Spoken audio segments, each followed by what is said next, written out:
যারা যারা গুরুত্বপূর্ণ আপডেট নিউজটি দেখার জন্য ক্লিক করেছেন, ভিডিওটি দেখতে লাইক দিয়ে কন্টিনিউ করার অনুরোধ জানাচ্ছি। আসসালামু আলাইকুম বন্ধুরা, বিরাট সুখবর, এমপিওভুক্ত শিক্ষকদের আগস্টের বেতনের প্রস্তাব কবে অবশেষে জানা গেল। আজকের আপডেট নিউজটি খুবই গুরুত্বপূর্ণ। আজকের আপডেট নিউজটির মাধ্যমে এই সংক্রান্ত বিস্তারিত তথ্য জেনে নেওয়ার চেষ্টা করব। তাহলে চলুন মূল ভিডিওটি শুরু করা যাক।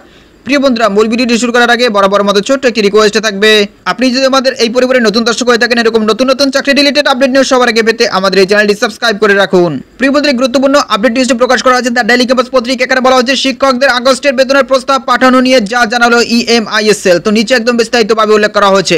প্রিয় বন্ধুরা, প্রতিবেদনে উল্লেখ করা হয়েছে বেসরকারি শিক্ষা প্রতিষ্ঠানে কর্মরত এমপিওভুক্ত শিক্ষক কর্মচারীদের আগস্ট মাসের বেতনের বিল আগামী 23 আগস্টের মধ্যে সাবমিট করতে হবে।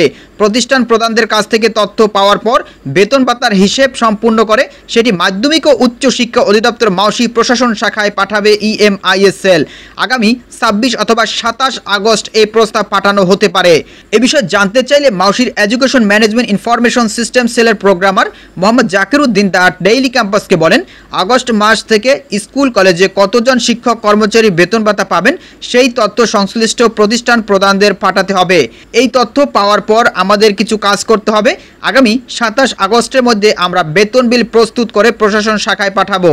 জানা গেছে আগস্ট মাসের স্কুল কলেজের প্রায় 3,80,000 শিক্ষক কর্মচারীর বেতনের সারসংক্ষেপ শিক্ষা মন্ত্রণালয়ে পাঠানো হতে পারে। এর মধ্যে স্কুলের 2,91,518 জন ও কলেজের 87,389 জন শিক্ষক কর্মচারী রয়েছেন। শিক্ষা মন্ত্রণালয় বাজেট শাখা থেকে আগস্টের বেতনের অনুমোদন পাওয়ার পর এটি অর্থ মন্ত্রণালয়ের বাজেট শাখায় পাঠানো হবে।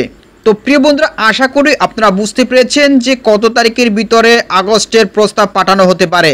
তো দেখতেই পাচ্ছেন এখানে আগামী 26 অথবা 27 আগস্টের মধ্যে কিন্তু বেতনের প্রস্তাব পাঠানো হতে পারে। তো প্রিয় বন্ধুরা, এই ছিল মূলত আজকের আপডেট নিউজ। এই বিষয়ে আপনাদের কি মতামত অবশ্যই কমেন্ট করে জানাবেন। পরবর্তীতে নতুন কোনো ভিডিও নিয়ে আপনাদের মাঝে হাজির হব। সবাই ভালো থাকবেন, সুস্থ থাকবেন, আল্লাহ হাফেজ।